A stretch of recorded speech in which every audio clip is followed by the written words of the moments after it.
लड़कियां बहुत बिहार के अलग अलग जगहों से बिहार की राजधानी में लड़कियां पढ़ने आती हैं, तो अपने आप को सुरक्षित महसूस करें। इस घटना के बाद बहुत सारी लड़कियों के पेरेंट्स शायद उन्हें पटना नहीं भेजेंगे।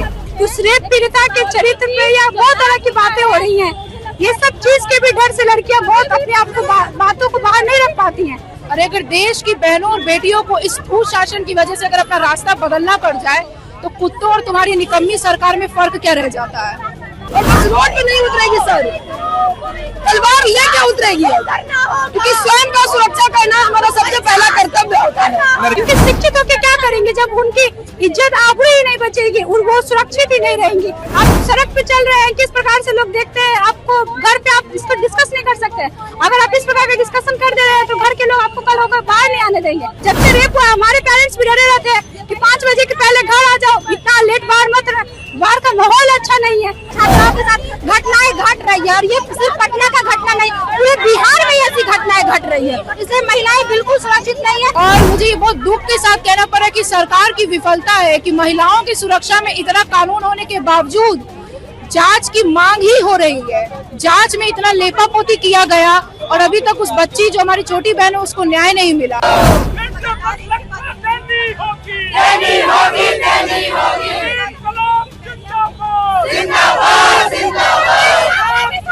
नमस्कार, जस्टिस फॉर निर्भया में आप सबों का स्वागत है। चलिए, आज निर्भया के न्याय की लड़ाई में पूरे दिन हाई वोल्टेज ड्रामा चलता रहा।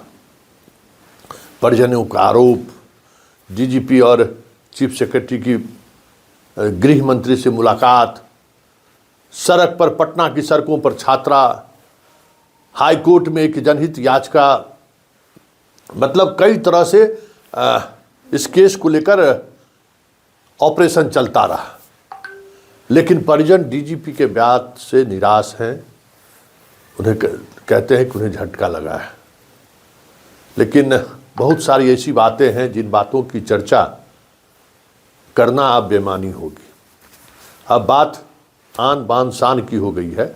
अब बात न्याय की लड़ाई के आड़ में उस हद तक जाने की कोशिश शुरू हो गई है जिसका कोई राजनीतिक समाधान ही निकल सकता है।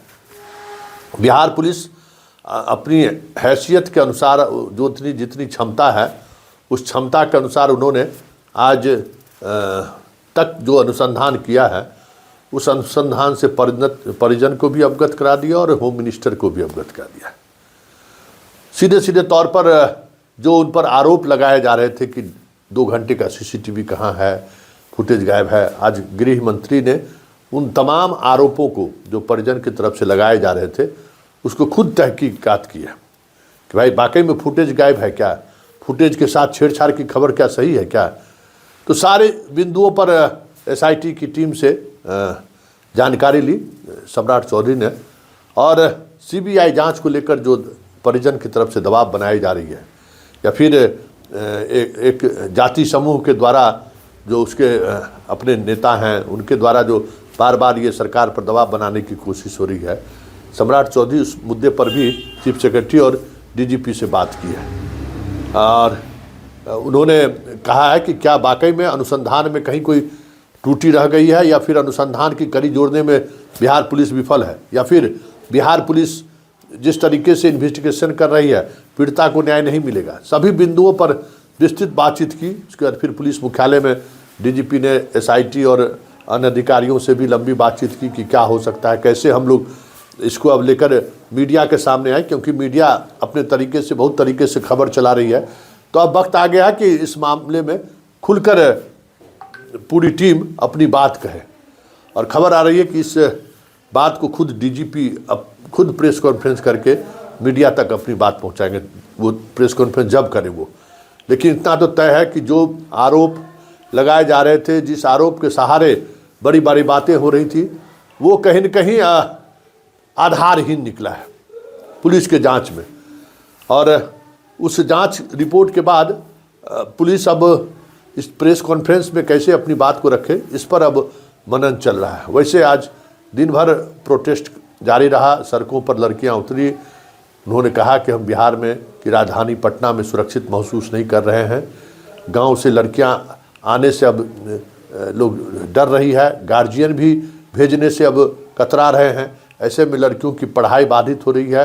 लड़की कहीं न कहीं विवश है कि करें तो करें क्या। एक तरफ हॉस्टल के बारे में जिस तरीके की छवि दिखाई जा रही है, जैसे लगता है कि यहाँ पे एक बड़ा रैकेट चल रहा है, स्मैकियर गैंग में लड़की शामिल है, हॉस्टल का नेताओं के आवास पर जाते, क्या क्या नई खबरें चलाई जा रही हैं, जिससे छात्रा भी डरी सहमी रह रही है और अभिभावक की तो बात ही छोड़ दीजिए।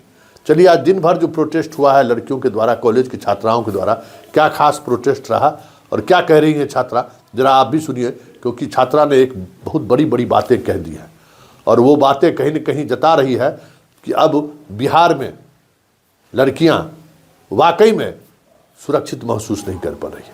इसके लिए सिस्टम, सरकार और पुलिस कितना जिम्मेवार है, ये तो कार्यशैली से समझा जा सकता है। लेकिन एक बात तो तय है कि पारदर्शिता जो बरतनी चाहिए थी पुलिस को इस पूरे मामले में, वो पारदर्शिता कहीं दूर दूर तक दिखाई नहीं दे रही है। 20 दिन बाद भी एक भी मीडिया ब्रीफिंग पुलिस की तरफ से अभी तक नहीं हुई है। ये अपने आप में एक बड़ी बात है। तो ये सारी बातें ऐसी हैं जो पुलिस को कटघरे में खड़ा कर रही है और पुलिस लाचार विवश दिख रहा है। चलिए चलते हैं, आज प्रोटेस्ट जो लड़कियां कर रही थी, क्या कह रही हैं लड़कियां और कितनी दूर तक उनकी बात जाएगी, जरा इस प्रोटेस्ट से आप समझ सकते हैं। देखिए, हमने बचपन में पढ़ा था कि मनुष्य जानवर होते हैं, लेकिन आज अखबारों में देखकर और न्यूज चैनलों में सुनकर हमें महसूस हो पा रहा है कि मनुष्य आज भी जानवर है।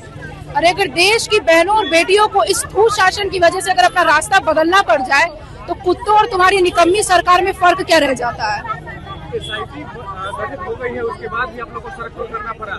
एसआईटी गठित हो गई है, उसके बाद भी सड़क पर उतरना पड़ा आप लोग को। देखिए, समस्त छात्र समुदाय ने बहुत पहले भी अपने अपने तरीके से प्रोटेस्ट किया था और मुझे ये बहुत दुख के साथ कहना पड़ा कि सरकार की विफलता है कि महिलाओं की सुरक्षा में इतना कानून होने के बावजूद जांच की मांग ही हो रही है। जांच में इतना लेपापोती किया गया और अभी तक उस बच्ची जो हमारी छोटी बहन है उसको न्याय नहीं मिला।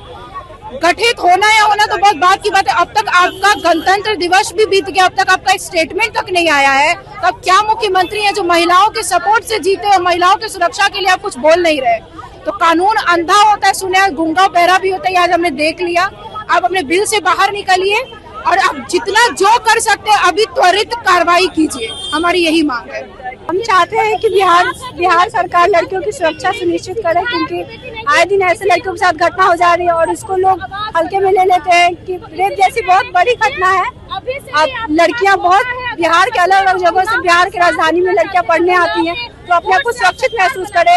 इस घटना के बाद बहुत सारी लड़कियों के पेरेंट्स शायद उन्हें पटना नहीं भेजेंगे और हम लोग कॉलेज में पढ़ते हैं, हमें पता है कि लड़कियों के साथ किस प्रकार की घटना आती है। बहुत सारी घटनाएं तो बाहर आ नहीं पाती है और समाज के डर से लड़कियां उस बात को आगे, क्योंकि अभी भी आप देख रहे हैं कि उस रेप पीड़िता के चरित्र पे या बहुत तरह की बातें हो रही हैं। ये सब चीज के भी डर से लड़कियां बहुत अपने आप को बातों को बाहर नहीं रख पाती हैं। सोसाइटी प्रेशर होता है। हम चाहते हैं कि बिहार सरकार जिनको महिलाओं ने बहुमत दे करके इतनी अच्छी वोटों से उनको सरकार बनाई है, वो अपने सरकार में महिलाओं को सुरक्षा प्रदान, क्योंकि शिक्षित होकर क्या करेंगे जब उनकी इज्जत आबरू ही नहीं बचेगी, वो सुरक्षित ही नहीं रहेंगी। ऐसे एक के बाद एक नीट की छात्राओं के साथ घटनाएं घट रही है और ये सिर्फ पटना का घटना नहीं, पूरे बिहार में ऐसी घटनाएं घट रही है। इसलिए महिलाएं बिल्कुल सुरक्षित नहीं है। आजादी के बाद भी लड़कियों को सड़क पर आके आजादी की नारा लगाने पड़ रहे हैं और आजादी की मांग करनी पड़ रही है। सरकार को सिर्फ वोट के समय पैसा देके लड़कियों को, महिलाओं को वोट खरीदने से नहीं होगा। सरकार को महिलाओं को सुरक्षित करने की बात करनी होगी।